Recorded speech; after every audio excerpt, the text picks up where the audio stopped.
ሀገራችን ላይ እየሆነ ባለው ሁሉ ጆሮአችን ጉድ መስማት አይናችንም ማአት መመልከት ከጀመረ ሰነባብቷል። አይደለምና በፍቅር ተሳስሮ የኔ ያሉት ሰው ላይ ይቅርና ጠላት ላይ እንኳን ለማሰብ የሚከብዱ ዘግናኝ ድርጊቶች የተፈጸመባቸው ሴቶችን ታሪክ በየማህበራዊ ሚዲያው መስማት ከጀመርን ውለን አድረናል። በባለትዳሮች መካከል ግጭት ይፈጠራል በሚል በፍቅር ስም ተድበስብሰው የታለፉ ግጭቶች መጨረሻቸው ሞት ሆኖ መተኪያ የሌለውን ነፍሳቸውን የገበሩ ሴቶችን ተመልክተን ልባችን አዝኖ ከንፈር መጠን አያድርስ ብለን እናውቃለን። የጭካኔ ጥግ የተባሉ አሰቃቂ ጥቃቶችን ሰምተን እንዲህ አይነት ጨካኝ ሰው አለ እንዴ ብለን ተገርመንም ይሆናል። የዚህ ሴት በደልና የጥቃት ፈጻሚው ፍቅረኛዋ ጭካኔ ግን ከሁሉ የተለየ ነው። የፍቅር አጋር ባለችው ሰው በስለት አንገቷ ታርዶ ሰውነቷ ተተልትሎ በሞትና በህይወት መካከል ማለፏን ትናገራለች። የደረሰባት ለመስማት የሚዘገንን ጥቃትም የበርካቶችን ልብ ሰብሯል።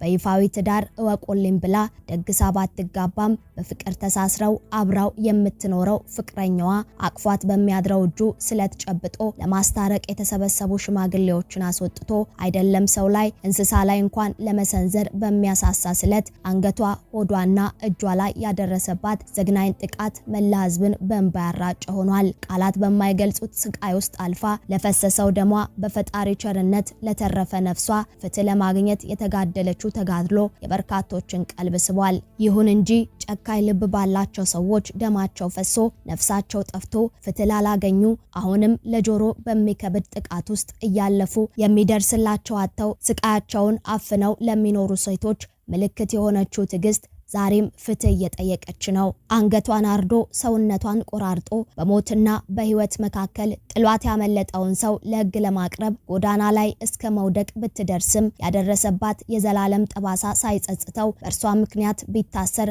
በቀሉን በእጥፍ እንደሚመልስ ዝቶባታልና ህግ ይድረስልኝ ስትል ትጣራለች። ለመሆኑ ይህች ሴት ገና በለጋ እድሜዋ ይህን ሁሉ በደል እንድትሸከም ያደረጋት የህይወት አጋጣሚ ምንድነው? ለመስማት የሚዘገነነውን ጥቃት ያደረሰባት ሰውስ ማን ነው? እንዴት ባለ ሁኔታስ ይገኛል? የኢትዮጵያ ህዝብ ፍትህ ያሰጠኝ ህግም ይተባበረኝ ስትል ያጋራችው ፊልም የሚመስለው ታሪኳስ እንዴት ያለ ነው የሚለውን በዝርዝር እንነግራችኋለን። ሰላም ጤና ይስጥልን ውድ የአማርያ ቲዩብ ቤተሰቦች እንደምን ቆይታችኋል? በዛሬው መሰናዶ ከዚህ ቀደም ከተሰሙ አሰቃቂ ታሪኮች ገዝፎ እንዲህም አለ ያስባለውን የትዕግስት አሳዛኝ ታሪክ እንነግራችኋለን። እናንተም ቻናሉን ሰብስክራይብ በማድረግ ቤተሰብ እየሆናችሁ ቪዲዮውን ላይክ እና ሼር በማድረግ እስከ መሰናዶ ፍጻሜ አብራችሁን ቆዩ። ይህች በመስሉ ላይ የምትታየው ወጣት ትዕግስት አየነው ትባላለች። ትዕግስት ገና የ21 ዓመት ወጣት ብትሆንም በህይወቷ የገጠማት አስከፊ ክስተት ግን ብዙ መከራና ስቃይ እንድታሳልፍ አድርጓታል። አንዳንድ ታሪኮች ሲሰሙ እጅግ የሚያሙ ናቸው። የትዕግስት ባፈቀረችው ሰው ከመደብደብ እስከ መታረድ ያለው አሰቃቂ ታሪኳ ራስን ችሎ ቤተሰብ ከማስተዳደር ጎዳና እስከ መውጣት የደረሰው አሳዛኝ የህይወት መንገዷ ግን እጅግ ልብ የሚሰብርና የሰማውን ሰው ሁሉ በእንባ ያራጨ ሆኗል። ትዕግስት ወጣት ብትሆንም ቤተሰብ የማስተዳደር ኃላፊነትን ለመወጣት ስትል በምትሰራቸው ስራዎች ስትወጣ ስትወርድ በአጋጣሚ ከተዋወቀችው ሰው ጋር ፍቅር ትጀምራለች። የፖሊስ አባል የነበረው ፍቅረኛዋ የፖሊስ ስራውን ትቶ አዲስ አበባ በከተመ ሰዓትም እርሷም ወደ አዲስ አበባ በማቅናቷ እዛው አብረው ይቆያሉ። የአዲስ አበባው ቆይታቸው ምቹ አልሆን ቢል ወደ ባህር ዳር ከተማ ለመግባት ተነጋግረው በመስማማት ወደ ባህር ዳር ያቀናሉ። እዛም ቤት ተከራይተው አብረው መኖር ይጀምራሉ። በጊዜው ብዙ ስራዎችን እሰራ ስለነበር ገንዘብ ነበረኝ፣ ለቤተሰቦቼም ቤት እየሰራው ነበር የምትለው ትዕግስት አስፈላጊ እቃዎችን አሟልታ ከፍቅረኛዋ ጋር ጎጆ ቀልሰው መኖር መጀመራቸውን ትናገራለች። ይሁን እንጂ የህይወት አጋጣሚዋ ብዙ ነውና እግሯ ላይ በደረሰባት የስብራት አደጋ ለ8 ወራት ቤት ውስጥ ስትቀመጥ በእጇ የነበረው ገንዘብ እያለቀ ከፍቅረኛዋም ጋር የነበራቸው ፍቅር በጸብ እየተተካ ሄደ። ከጥቂት ወራት በኋላም ጸባዩ የተቀያየረ መጣ ስትል የፍቅረኛዋን የባህሪ ለውጥ ተከትሎ የመጣውን አለመግባባት የምትናገረው ትዕግስት በተፈጠረ ጸቦች ሁሉ ይደበድባት እንደነበር ተናግራለች። እጇ ላይ የነበረው ብር በማለቁ ምክንያት ለቤተሰቦቿ ገንዘብ መላክ በማቆሟ ስልክ አጥፍታ በመቀመጧ ወደ ቤተሰቦቿ መመለስ የማትችልበት አጣብቂኝ ውስጥ በመሆኗ የሚደርስባትን ድብደባ ችላ ብትቀመጥም እየተባባሰ እንደመጣ ትገልጻለች። በተደበደብኩ ቁጥር እየቻልኩ መኖር ሲያቅተኝ ጎረቤትም ለጊዜው አስማምቶ ዞር ከማለት ውጪ መፍትሄ አልሰጥ ሲል ከእርሱ ለመለያየት ወሰንኩ ስትል ከጥቃቱ አስቀድሞ ከፍቅረኛዋ ጋር የነበራትን ኑሮ ገልጻለች። ከድብደባው ውጪ ፍቅረኛዋ ከተለያዩ ሴቶች ጋር ያወራ እንደነበር የምትናገረው ትዕግስት ከዚህ ሁሉ የድብደባ ጥቃት በተጨማሪ አጠገቧ ቁጭ ብሎ ሌላ ሴት ማናገር፣ መልእክት መለዋወጥ፣ ፎቶዎችን መለዋወጥ መቀጠሉ ከእርሱ ጋር ለመለያየት እንድትወስን አድርጓታል።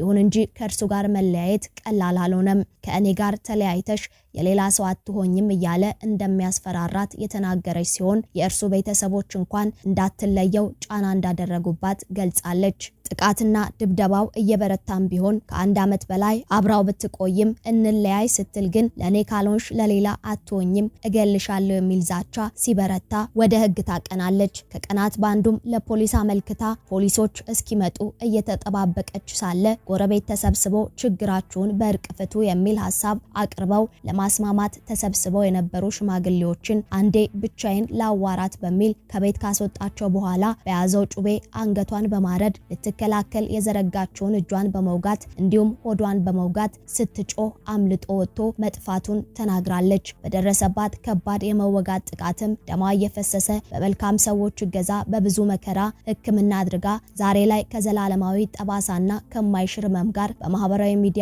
ብቅ ያለችው ትዕግስት እኔ አንዴ እንዲሆኛለው እኔን ያበላሸው ሰው ግን ለሌሎች ሴቶች ህይወት አደጋ ነው በሚልና ደሟ በከንቱ ፈሶ እንዳይቀር በብዙ ድካምና ተጋድሎ ጥቃት ፈጻሚውን ለህግ አቅርበዋለች። ይሁን እንጂ ጠባሳና አሰቃቂ ታሪኳን ለህዝብ እንድታቀርብ ያስገደዳት ስጋት አለ።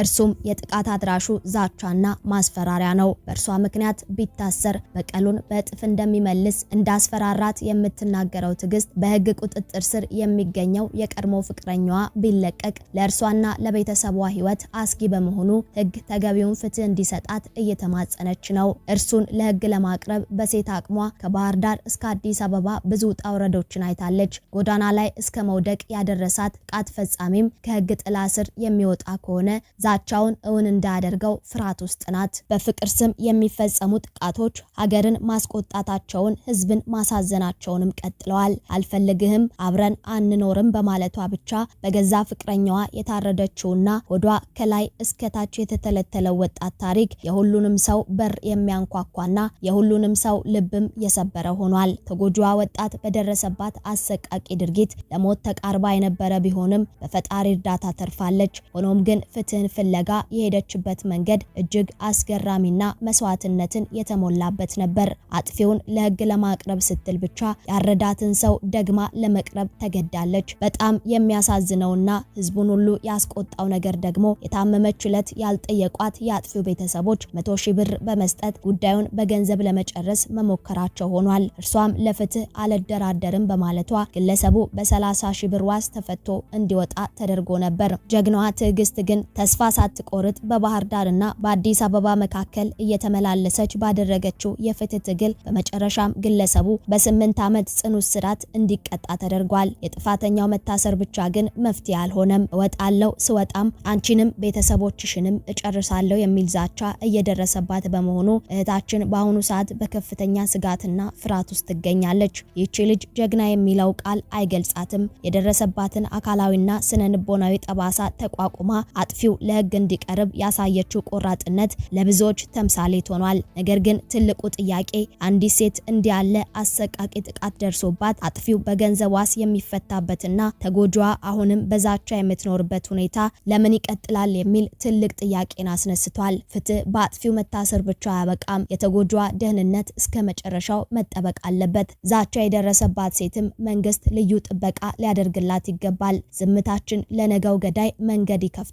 ድምጽ እንሆናት የሚሉ ድምጾችም እየተሰሙ ነው። በማህበራዊ ሚዲያውም ይህች ልጅ የደረሰባት አሰቃቂ ጥቃት አልበቃ ብሎ ፍትህ በማጣት በስጋት መኖር የለባትም የሚሉ ሀሳቦች እየተዘዋወሩ ድምጽ እንሆናት የሚል ጥሪም ቀርቧል። ውድ የአማርያቱ ቤተሰቦች ለጥፋት ቅጣት ከሌለ ስተት ትክክል እየሆነ መምጣቱ አይቀሬ ነውና ጥፋተኛን በመቅጣት ፍትህ በማስፈን ጥቃት ፈጻሚዎችን ማስተማር ተገቢ ነው እያልን እኛም የዛሬውን መሰናዶ በዚያ በቃን። ዳግም በሌሎች ወቅታዊ መሰናዶዎች እስክንገናኝ ድረስ አብራችሁን ስለነበራችሁ እያመሰገንን በያላችሁበትም ሰላም እንድትሆኑ በመመኘት መሰናዶውን አበቃን።